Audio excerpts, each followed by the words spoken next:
Hello दोस्तों, हम आपका अपने YouTube चैनल एग्ज़ाम डेज पर स्वागत करते हैं। आज हम नया विषय लेकर आ गए हैं। इतिहास हमारा जो है लगभग में कंप्लीट हो चुका है। आज हमारा जो विषय है भारतीय अर्थव्यवस्था है, यानी कि इंडियन इकोनॉमी है। तो यह जो है इंडियन इकोनॉमी का most important session per day आपको मिलने वाला है सुबह 7 बजे। तो आज हमारी जो चर्चा होगी नीतिगत आयाम यानी कि जो है पॉलिसी डायमेंशंस पर चर्चा होने वाली है।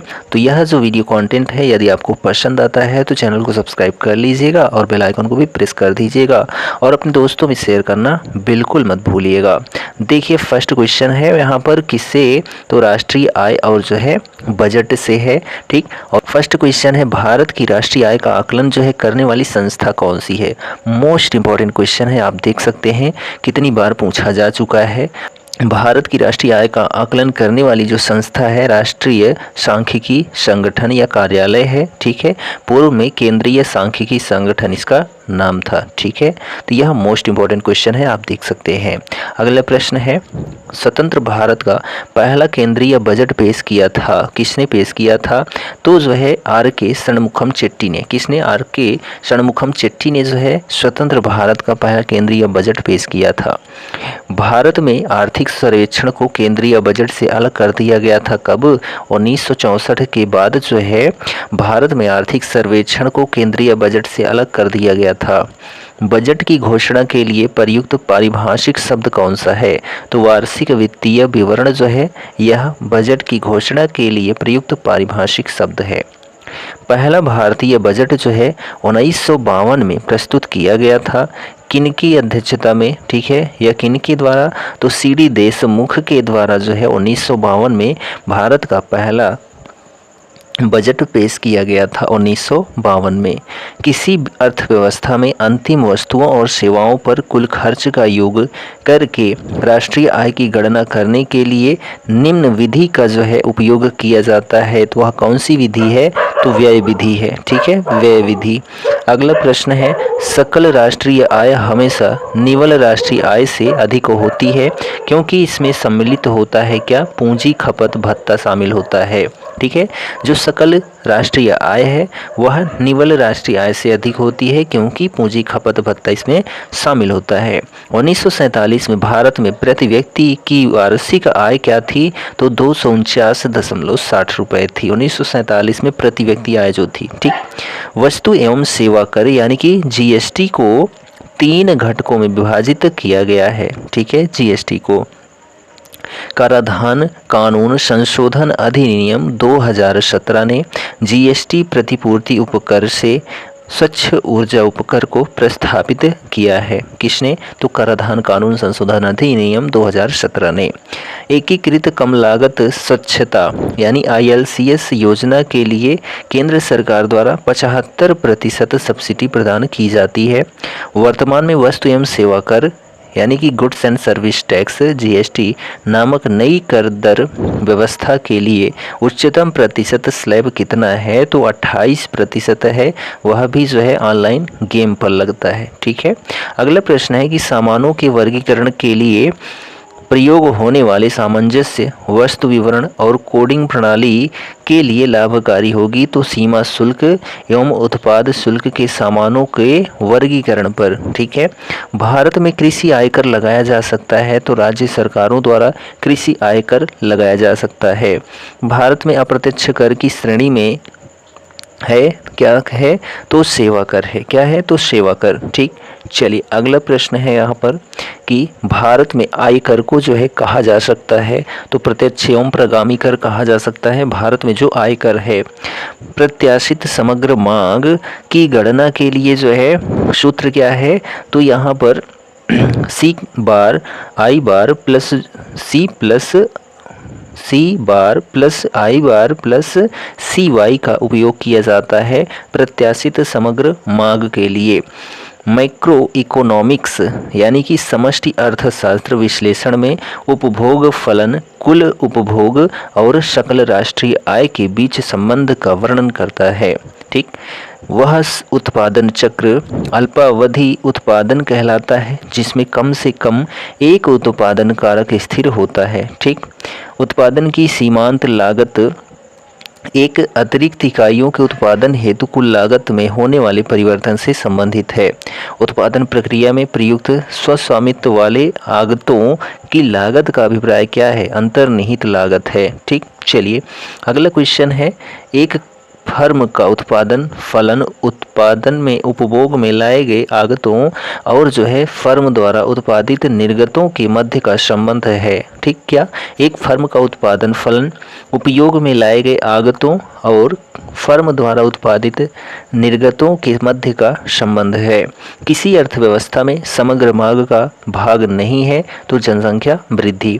समष्टि अर्थशास्त्रीय विश्लेषण यानी कि माइक्रो इकोनॉमिक एनालिसिस में सीमांत बचत प्रवृत्ति दर्शाती है क्या? किसी व्यक्ति की आय में प्रति इकाई परिवर्तन के फलस्वरूप उसकी बचत में परिवर्तन। ठीक, आय में एक इकाई वृद्धि के परिणाम स्वरूप प्रत्याशित खपत में वृद्धि की दर क्या कहलाती है? तो सीमांत उपभोग प्रवृत्ति कहलाती है। आय में एक इकाई वृद्धि के परिणाम स्वरूप जो है प्रत्याशित जो खपत होती है। किसी वस्तु या सेवा की एक अतिरिक्त इकाई खरीदने से उपभोक्ता को प्राप्त होने वाले अतिरिक्त संतुष्टि या लाभ को क्या कहा जाता है? सीमांत उपयोगिता। अर्थशास्त्र में कुल परिवर्तनीय लागत भागे उत्पादित उत्पादन की इकाइयां बराबर जो है औसत परिवर्तनीय लागत। ठीक, अनधिमान वक्र की प्रवणता मापी जाती है तो प्रतिस्थापन की सीमांत दर द्वारा जो है अनधिमान वक्र की प्रवणता मापी जाती है।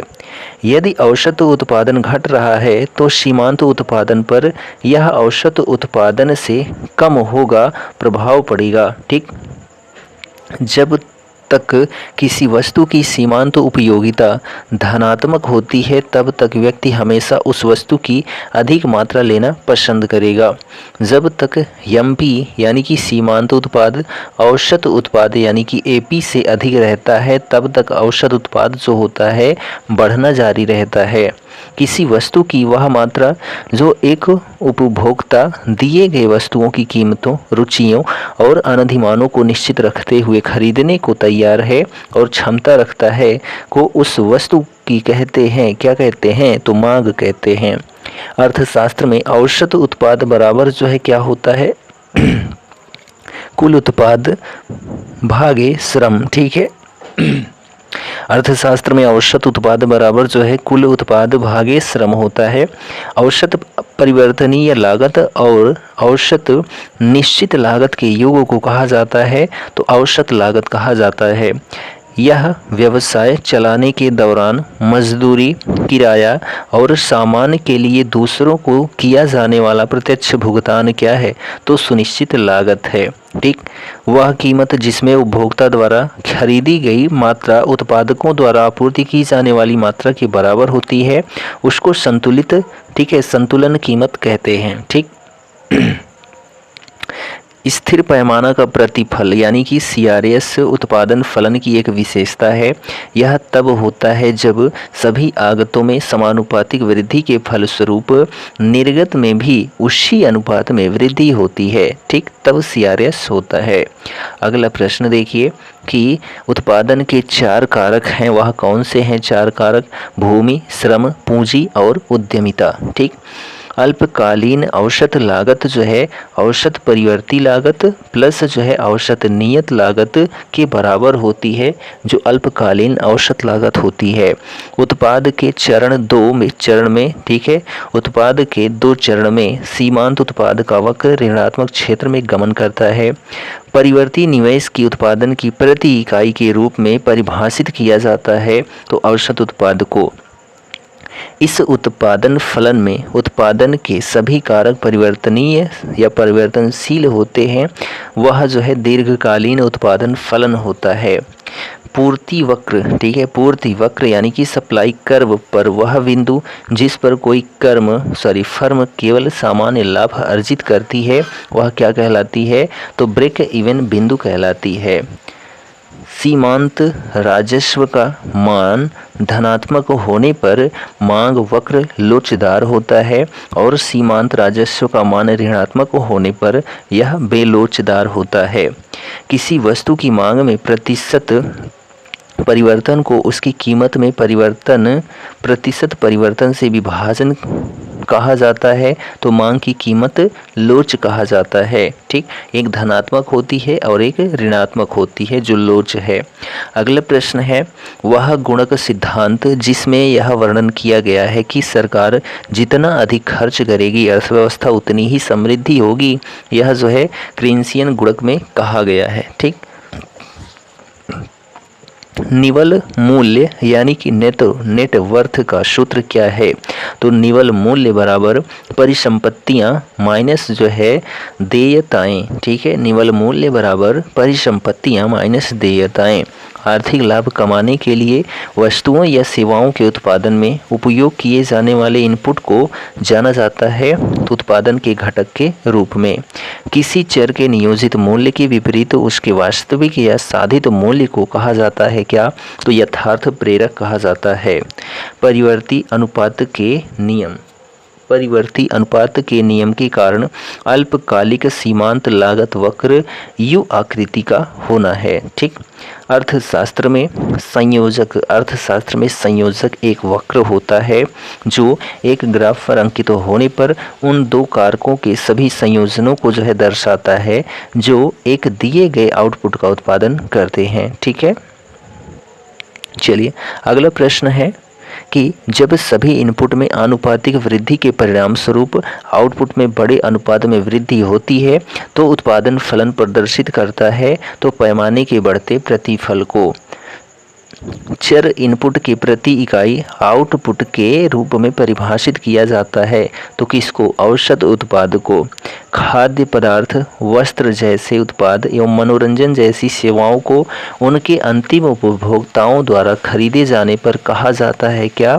उपभोग वस्तुएं कहा जाता है। ठीक, किसी वस्तु या सेवा के मूल्य पर सरकार द्वारा लगाई गई ऊपरी सीमा को कहा जाता है क्या? कहा जाता है तो अंतिम सीमा मूल्य कहा जाता है। क्या? अंतिम सीमा मूल्य। ठीक, उपभोक्ता द्वारा स्वेच्छा से किसी वस्तु के लिए भुगतान करना और उसके द्वारा भुगतान किए गए वास्तविक मूल्य के अंतर को कहते हैं क्या? कहते हैं उपभोक्ता अधिशेष कहते हैं। ठीक है, जब कुल उपयोगिता अधिकतम हो जाती है तो सीमांत उपयोगिता हो जाती है कितनी? तो 0 हो जाती है। गिफिन वस्तुओं का संबंध है तो आय प्रभाव प्रतिस्थापन प्रभाव से अधिक मजबूत है जो ग्रिफिन वस्तुओं का संबंध है। ठीक, अगला क्वेश्चन है कि एक अर्थव्यवस्था में पूंजी स्टॉक की वृद्धि शुद्ध निवेश या नए पूंजी निर्माण द्वारा मापी जाती है, जिसे शुद्ध निवेश बराबर सकल निवेश माइनस मूल्य ह्रास रूप में व्यक्त किया जाता है। कुल स्थिर लागत और कुल परिवर्तनीय लागत के योग को जाना जाता है तो कुल लागत के रूप में जाना जाता है। ठीक, चलिए अगला प्रश्न है कि उत्पादन की प्रति यूनिट कुल लागत जो है औसत लागत के नाम से जानी जाती है, जो उत्पादन की प्रति यूनिट कुल लागत है। ह्रासमान सीमांत उपयोगिता के सिद्धांत के अनुसार जैसे जैसे उपभोग की गई वस्तु की मात्रा में वृद्धि होती है उस वस्तु की सीमांत उपयोगिता जो है ह्रासित होती है। ठीक, स्वतंत्रता की पूर्व संध्या पर जो है भारतीय अर्थव्यवस्था थी, कैसी थी? तो अल्प विकसित और रुद्ध अर्थव्यवस्था थी। स्वतंत्रता की पूर्व संध्या पर जो भारतीय अर्थव्यवस्था थी। ठीक, अर्थव्यवस्था के आकार यानी कि साइज के लिए सर्वाधिक प्रयुक्त माप क्या है? तो जीडीपी है, यानी कि सकल घरेलू उत्पाद है। ठीक, स्वतंत्रता की पूर्व संध्या पर भारत का सकल घरेलू उत्पाद कितना था? तो 2.7 लाख करोड़ रुपए था। ठीक, प्रयोज्य आय वह धन है जो किसी व्यक्ति की आय में से स्थानीय, राज्य और संघीय करों का भुगतान करने के बाद उपलब्ध होता है। ठीक, जब हम एनएनपी यानी कि निवल राष्ट्रीय उत्पाद को किसी राष्ट्र की कुल जनसंख्या से विभाजित करते हैं तो हमें क्या प्राप्त होता है? प्रति व्यक्ति आय प्राप्त होता है। ठीक है, जब हम एनपी यानी कि निवल राष्ट्रीय उत्पाद को किसी राष्ट्र की कुल जनसंख्या से भाग करते हैं, ठीक है, तब हमें प्रति व्यक्ति आय प्राप्त होती है। साम्य राष्ट्रीय आय तब होती है जब समग्र आपूर्ति समग्र मांग के बराबर होती है, तब साम्य राष्ट्रीय आय होती है। आर्थिक विकास का एक अच्छा संकेतक जो है जीडीपी में निरंतर वृद्धि है। क्या है? जीडीपी में निरंतर वृद्धि जो है आर्थिक विकास का एक अच्छा संकेतक है। ठीक, अगला प्रश्न है, हमें सकल घरेलू उत्पाद यानी कि जीडीपी का आकलन करते समय केवल तैयार माल के मूल्य पर विचार करना चाहिए, क्योंकि तैयार माल के मूल्य में पहले से ही मध्यवर्ती माल का मूल्य शामिल होता है। हिंदू वृद्धि दर नामक शब्द राजकृष्ण ने गढ़ा था। किसने? हिंदू वृद्धि दर नामक शब्द को जो है राजकृष्ण ने गढ़ा था, जिसे भारतीय अर्थव्यवस्था में निम्न वृद्धि दर वाली अवधि के रूप में संदर्भित किया जाता है। ठीक, वह क्षेत्र जो भारत की जीडीपी में सर्वाधिक योगदान देता है उसको तृतीयक क्षेत्र कहते हैं। क्या कहते हैं? तृतीयक क्षेत्र। ठीक, सकल राष्ट्रीय उत्पाद से अवमूल्यन घटाने पर प्राप्त राशि को कहा जाता है तो शुद्ध राष्ट्रीय उत्पाद कहा जाता है। सकल राष्ट्रीय उत्पाद से अवमूल्यन घटाने पर जो राशि प्राप्ति होती है उसको शुद्ध राष्ट्रीय उत्पाद कहते हैं। ठीक, अगला क्वेश्चन है, नेट नेशनल प्रोडक्ट है तो एनएनपी बराबर जीएनपी माइनस डिप्रेशिएशन। ठीक है, डिप्रेशिएशन। ठीक है, डिप्रेसिएशन यानी कि मूल्य ह्रास, एनएनपी बराबर जीएनपी माइनस डिप्रेसिएशन। ठीक है। अगला प्रश्न है, भारत में राष्ट्रीय आय की गणना का पहला प्रयास किया था किसने? तो दादा भाई नौरोजी ने भारत में राष्ट्रीय आय की गणना का पहला प्रयास किया था। इनको जो है वयोवृद्ध पुरुष के नाम से जाना जाता है या grand old man of India के नाम से। ठीक, अगला प्रश्न है कि सकल घरेलू उत्पाद जिसको जीडीपी कहते हैं, एक निश्चित अवधि के दौरान एक देश के भीतर सभी तैयार वस्तुओं और दी गई सेवाओं का कुल मूल्य होता है जो जीडीपी होता है। अर्थशास्त्र में एनडीपी का पूर्ण रूप क्या है? तो net domestic product. Net domestic product जो है एनडीपी का पूर्ण रूप है। भारत में राष्ट्रीय आय को बाजार मूल्य पर शुद्ध राष्ट्रीय उत्पाद के पदों में मापा जाता है। जो भारत में राष्ट्रीय आय है ना, इसको बाजार मूल्य पर शुद्ध राष्ट्रीय उत्पाद के रूप पदों में मापा जाता है। सरकारी बजट में जब राष्ट्र द्वारा किए गए खर्च आय स्रोत से अधिक होते हैं तो आय और व्यय के बीच अंतर को कहा जाता है बजट घाटा कहा जाता है। क्या कहा जाता है? बजट घाटा। ठीक, 2022-23 के सरकारी बजट के अनुसार वित्तीय वर्ष 2022-23 के लिए भारतीय अर्थव्यवस्था की अनुमानित विकास दर है कितना? तो 9.2%। ठीक, भारत के वित्तीय बजट में शामिल नहीं है तो साख नियंत्रण जो है यह भारत के वित्तीय बजट में शामिल नहीं है। अर्थशास्त्र में बजट अधिशेष का अर्थ क्या है? एक, जब एकत्रित राजस्व आवश्यक व्यय से अधिक होता है। जब एकत्रित राजस्व आवश्यक व्यय से अधिक होता है तो अर्थशास्त्र में बजट अधिशेष कहा जाता है, यानी कि बजट सरप्लस कहा जाता है। ठीक, तो यहाँ पर हम लोगों ने क्या देखा? बजट से संबंधित या राजस्व से संबंधित बिंदु को पार्ट 1। ठीक है, तो यह जो पार्ट 1 है वह कंप्लीट होता है। पार्ट 2 के लिए आपको नेक्स्ट वीडियो देखना पड़ेगा और चैनल पर नए हैं तो सब्सक्राइब करेंगे तभी आपको पता चल पाएगा। ठीक है, तो हमारा यह वीडियो कंटेंट कैसा लगा कमेंट करके ज़रूर बताएं और चैनल पर नए हैं तो चैनल को सब्सक्राइब ज़रूर करें। हम मिलते हैं अगले वीडियो में, तब तक के लिए जय Hind, goodbye and take care.